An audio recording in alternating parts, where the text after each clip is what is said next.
Good evening, everybody. Thanks for tuning in to my TV. Make sure you hit that like and subscribe button for brand new content. This your boy Gold My Short. Let me get straight down to business. I need everybody to go hit that post notification bell button for brand new content, man, so you always be in the loop. So when I'm dropping a new video. But today we finna talk about Lil Flex. Yeah, man, we finna talk about the Houston legend, man. Well, to begin this story off, we got to tell you where he from, man. He originally from Cleveland, Ohio. He moved from Cleveland in the second grade. You know what I mean? He was having problems over there in Cleveland, and his parents decided to move him over to Houston. So he grew up in Houston, man. And when he was a little boy, man, his mama used to put him in talent shows and showcases, and he would win all of them. And dude was so popular that he was making like $1,500 and stuff off talent shows. You know what I mean? By the time he was in fifth grade, people wanted to sign him and stuff like that. He was getting, making tapes already. And he called the attention to Youngstar because Youngstar saw him, and Youngstar was uh, a platinum rapper at the time because he had the song "Wanna Be a Baller." You know what I mean? And he ran up on Lil Flex, and Lil Flex passed him a CD, and it matched his fly. You know what I mean?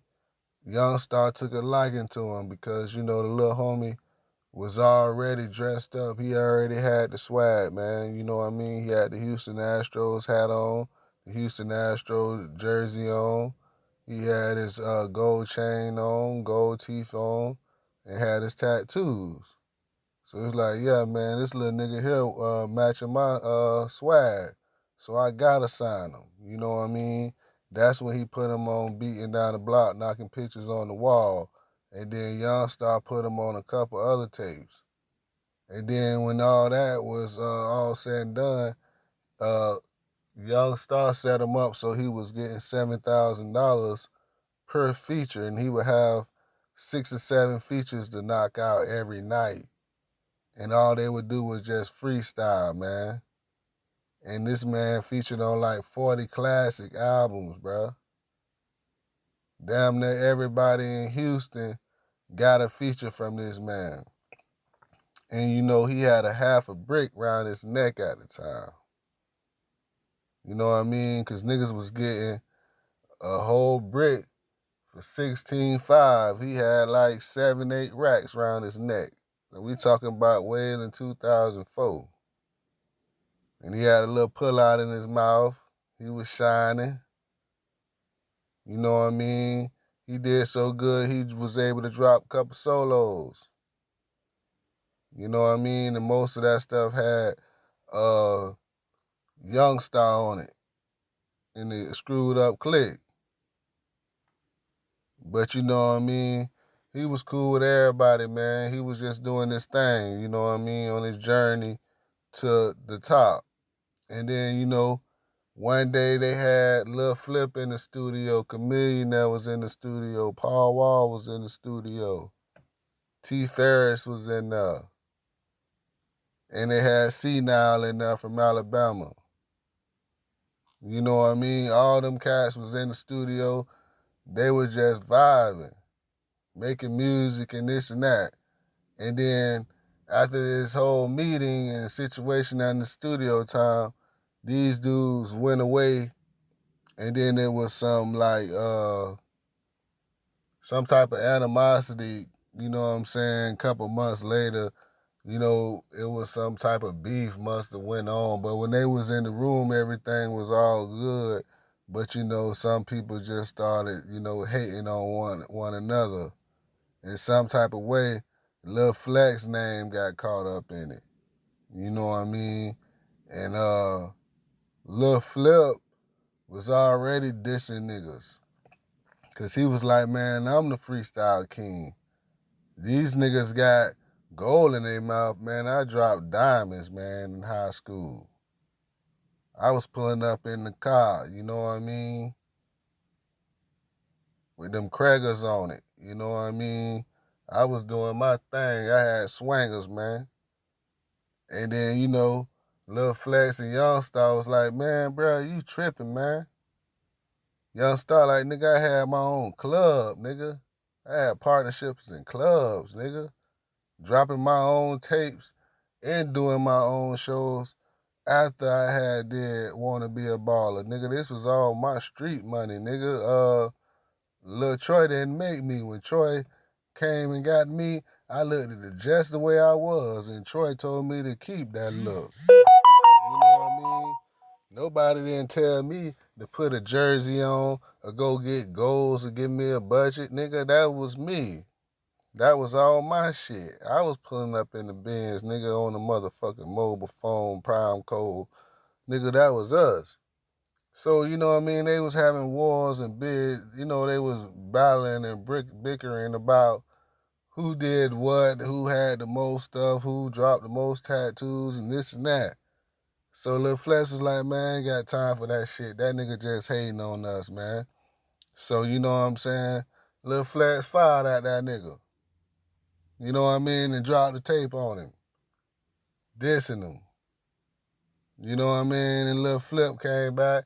Lil Flip started dissing. So, you know what I mean? These niggas dissing back and forth and shit. And then, Lil Flip, got signed because he started fucking with all these out-of-town niggas. Like David Banner and, all the mainstream niggas over there at Swisher House like Mike Jones and shit like that. But these niggas wasn't a part of the SUC clique originally, you know what I mean?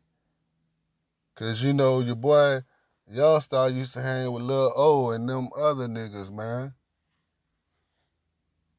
You know what I mean? So he was like, man, fuck these niggas, man. You know what I mean? You niggas Cloverland niggas anyways. So Lil Flip went and did it on the major screen, on a major platform and got his money. But Young Star them stayed independent. And you know what I mean, and kept selling the shit at the local chop shops and shit. Screw shops in Texas, they was selling their music like that. You know what I mean? Going to the distributor still, printing out so many copies. And they was getting that independent money because all of them was doing it. But Lil Flip had found out years later. But Lil Flex, you know what I mean, he was mad about the whole situation, you know what I mean? Because now that Lil Flip got signed, his shows started getting blocked. Because really, he would have to come out there and open up with Young Star and stuff like that just for Lil Flip.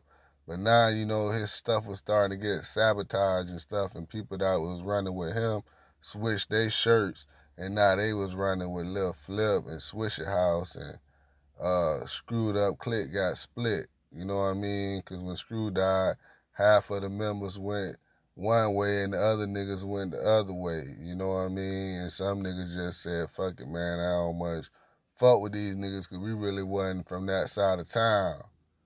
So, you know what I mean? That's why we ain't doing no more music at all.